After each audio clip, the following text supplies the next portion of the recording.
Tecno is again giving us a stylish, powerful, yet still affordable smartphone. It's one of the best performing cameras I've tested for this price range.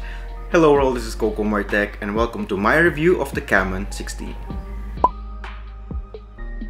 TT with Coco Martech.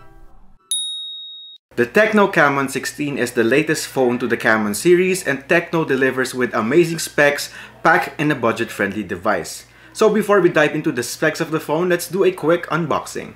The box of the Camon 16 is in this flashy blue box with some details at the back and on the sides. You have this, I think, a football team on the plastic. Anyway, of course, you have the phone. Along with this, you get a micro USB charging cable, and I've been telling this since forever that I hope all manufacturers give us Type-C ports even for entry-level smartphones. But again, not all consumers will see this as a problem. Also, you get a transparent jelly case, user manual, warranty card, and the SIM ejector pin and the box. At the left side of the phone, you have the dual nano SIM card tray with a dedicated micro SD card slot, which you can expand the memory of the phone up to 128 GB. At the right side, you have the volume rocker and the power button. At the bottom, it has the microphone input, a 3.5mm headphone jack port, the disappointing micro USB port, and the bottom firing speaker.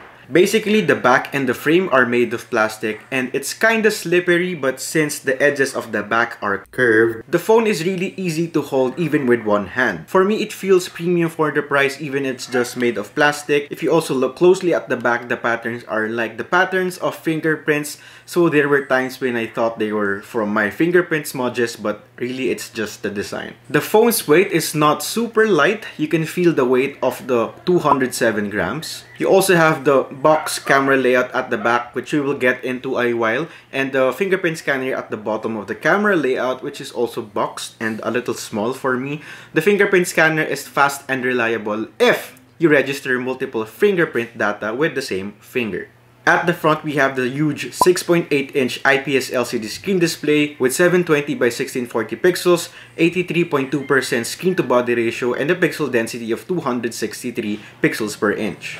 It's a good screen for the price, but you can definitely see some pixelations up close, and of course, you can only watch 720p videos in YouTube and Netflix. It's also not a bright screen since it can only be maxed at 480 nits, so using this outdoors is going to be challenging. It's not a bad screen per se, you can still get punchy, vibrant colors and good blacks. It's also a big display, so watching videos and playing games will still be fun and immersive. It's also a narrow phone. I can't find the official aspect ratio, but it's a narrow phone, so watching cinematic movies and 2x1 YouTube videos like what I'm doing will be amazing. The ergonomics is really good, meaning it's really easy to hold with one hand or two hands. Bezels are also a little thick, especially of course the chin, but since it's a punch hole display, the experience is going to be good. I actually prefer the punch hole style versus the teardrop notch style. How about you? Which do you prefer? Comment down below and consider liking and subscribing. The Camon 16 has the MediaTek Helio G70 processor and the Mali G52 GPU, 6GB of RAM and 128GB of internal storage. It's a fast phone for the price. If your concern is doing basic tasks, swiping through the home screen and opening apps, it's going to be fast. And if you play a lot of Mobile Legends, Wild Rift, and Call of Duty, I've had no problems with the Camon 16, no major lags or frame drops even with 5v5 clashes, and I also like the screen display experience since it's a big but narrow display, so it's going to be easy to play with. I also had no issues playing connected to either Wi-Fi or mobile data, so if you really play a lot with online games, this is a nice option for you. We're capturing Alpha. Enemy taking Bravo. We captured A.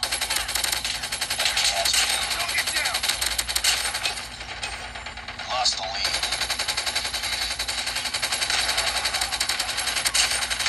Headshot. Playing Genshin Impact is possible, but you have to set it to the low graphic settings for it to be really playable. It's one of the highest graphic games out there, so it's still impressive to play with that game with this phone. One of the things I don't like with this phone is the speakers. Well, it's not the worst, nor it's not actually that bad, but it can be better. It can be loud, yes, but the bass is weak and I just think that it can be better. Anyway, here is a sample song.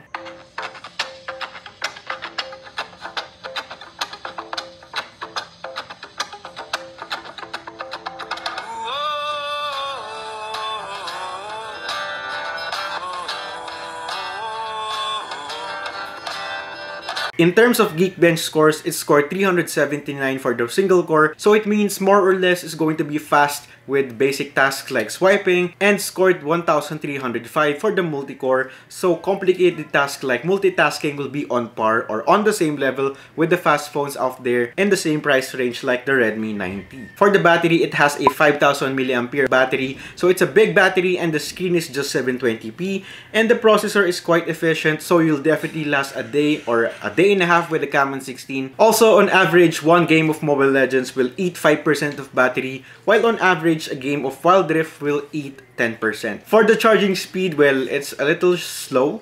It supports 18 watts charging, but the charger brick included in the box is just 10 watts.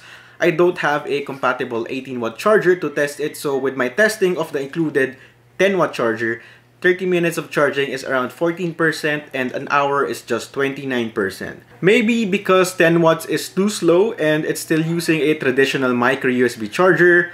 Well, if you know why, comment down below. The Camon 16 is using iOS 7 on top of Android 10, and what I like about the OS is it's clean. Yes, you have pre-installed apps and some bloatwares, but the aesthetics is not super flashy. It's easy to understand and it has lots of great functionalities like the Smart Panel, wherein a customizable panel is accessible by swiping and holding for a second from either the left or the right of the screen to access different functionalities like opening apps or taking a screenshot or scanning a code. You also have a game mode to improve game experience like barrage notifications. So when you receive text messages, it will show in form of barrages. What I don't like about the iOS is when you use the app drawer by swiping up, you can close it by swiping down. You have to slide from the side for gestures or use the back navigation drawer to close it. It's not actually a big deal, but overall I like the OS. It's fast, it's clean, and it's simple. Lastly, let's talk about the main selling point of the Camon 16, which is cameras. You have a 16 megapixel for the selfie camera,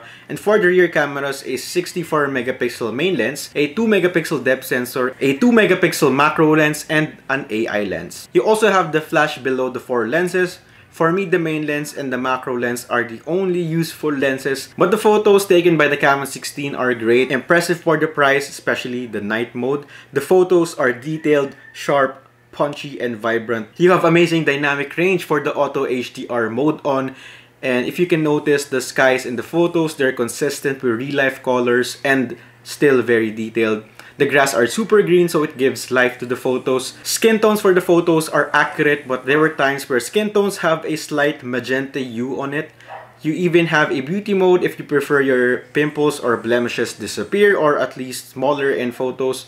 The macro shots are also surprisingly good. I mean, it's hard to use like the other macro lenses out there, but you can still take good photos with the macro lens. But the phone shines best during night mode. It did a great job giving life to the dark shots, increasing the exposure but still showing details, sharpness, and color. Actually, even with night mode off, and if you don't want saturated photos, the Camon 16 still performs well. And if you want extra details, you can take 48 megapixel photos with the settings. One drawback of the camera is you have to stay still for a second after taking a photo to keep the subject in focus, or else it will be blurry and or out of focus. If you want more details about the camera and how it performs in real life, I'll be doing a vlogging with the Camon 16 video, so make sure to subscribe and click on that notification bell to get notified for that video. For me, the Camon 16 is a good buy. Yes, it's still with the micro USB port and you don't have an ultra wide lens, but a lot of consumers really don't need them anyway. But if you need fast charging and ultra wide lens, then maybe you need to check out other phones like the Redmi 9T, which I will be reviewing next. So that's it for this video. I hope you enjoyed. What do you think of the Camon 16? Comment down below. Thank you for watching, and I'll see you in my next video. Keep safe.